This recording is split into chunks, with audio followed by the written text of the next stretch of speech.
ध्येय टीवी पर आप सभी का हार्दिक स्वागत है। और आज हम बात करेंगे पहली महिला विधायक और पहली महिला सर्जन की बर्थ एनिवर्सरी की, जिनके प्रति देश कृतज्ञ है। और मैं हूं विवेक ओझा। अगर आपको भारतीय ऐतिहासिक जननायिकाओं की भूमिका जानने में रुचि है तो पेश है एक महान जननायिका जिसका जीवन मूल्य, कर्म, व्यक्तित्व दुर्लभ है और जो है इस देश की वैचारिक धरोहर। हर सक्षम व्यक्ति के मन में ये होता है कि वो कोई ऐसा काम करे जिसके बारे में इतिहास में जाना जाए कि ये काम पहली बार उसी के द्वारा किया गया था। वो उसका प्रणेता है, लेकिन ये कोई नहीं जानता कि कब और कैसे उसे ये खिताब मिल जाएगा। इसी कड़ी में इतिहास बनाने वाली महिला थी मुथुलक्ष्मी रेड्डी, जिनकी आज बर्थ एनिवर्सरी है।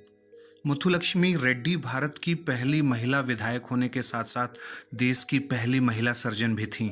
वह 1912 में देश की पहली मेडिकल ग्रेजुएट थीं, जिन्होंने स्वास्थ्य संबंधी एक नई सोच भारतीय जनमानस को ब्रिटिश औपनिवेशिक शासनकाल के दौरान दिया।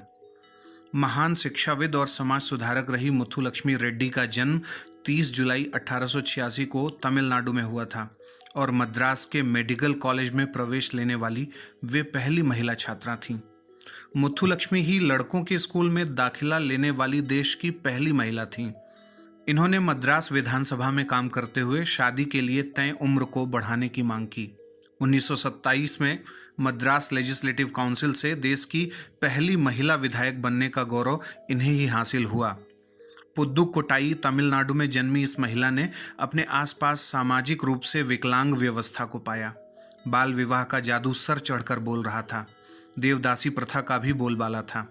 ऐसे में अपने को शिक्षित कर अपने समाज को एक बड़ा संदेश देने की इस महिला ने ठानी।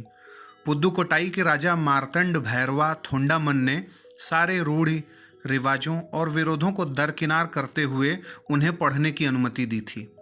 इस महान महिला पर विशेष जानकारी देनी क्यों जरूरी है, यदि आप ऐसा जानना चाहते हैं तो मैं आपसे कहूँगा कि जरा इस महान महिला की भूमिका की एक छोटी सी सूचना या एक छोटी सी सूची पर आकलन करिए।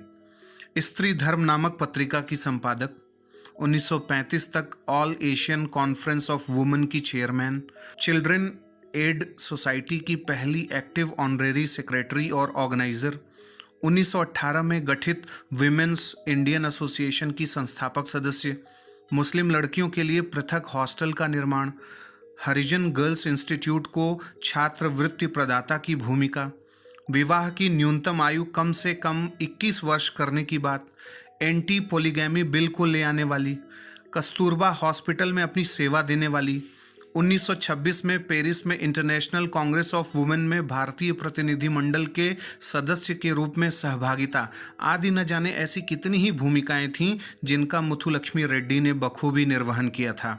एक ऐसी महिला जिन्हें Nationalist Women's Organisation of India द्वारा 1930 में लंदन में तीसरे गोलमेज सम्मेलन में भारतीय महिलाओं का प्रतिनिधित्व करने के लिए नामांकित किया गया था।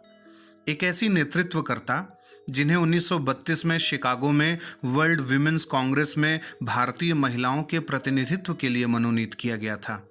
एक ऐसी विधि निर्माता व्यक्तित्व की स्वामिनी जिन्हें इसी समयावधि में वायसराय ने Sir Philip Hartog Education Commission में मनोनीत किया, जो भारत और बर्मा शैक्षणिक प्रोजेक्ट्स की समीक्षा से संबंधित था।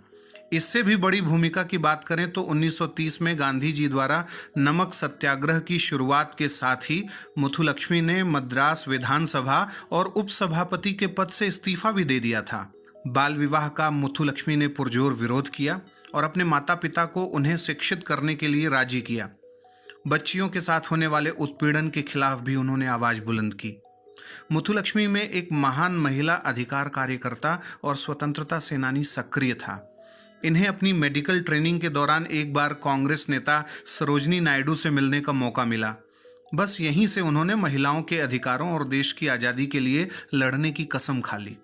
यहाँ तक कि इन्हें इंग्लैंड जाकर आगे पढ़ने का मौका भी मिला, लेकिन इन्होंने इसे छोड़कर विमेंस इंडियन एसोसिएशन के लिए काम करना ज़्यादा जरूरी समझा।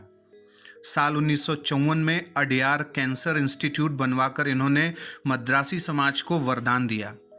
आज यहाँ साल भर में 80,000 से अधिक कैंसर मरीजों का इलाज होता है।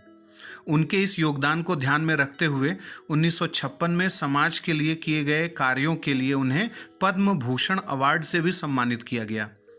तमिलनाडु सरकार तो उनकी याद में 30 जुलाई को हॉस्पिटल डे के तौर पर मनाने का निर्णय कर चुकी है। अ पाइनियर वुमन लेजिस्लेटर उनकी आत्मकथा है जो 1964 में प्रकाशित हुई थी, जिसमें उन्होंने अपने बारे में काफ़ी कुछ बताया है। आप भी उससे काफ़ी कुछ जान सकते हैं।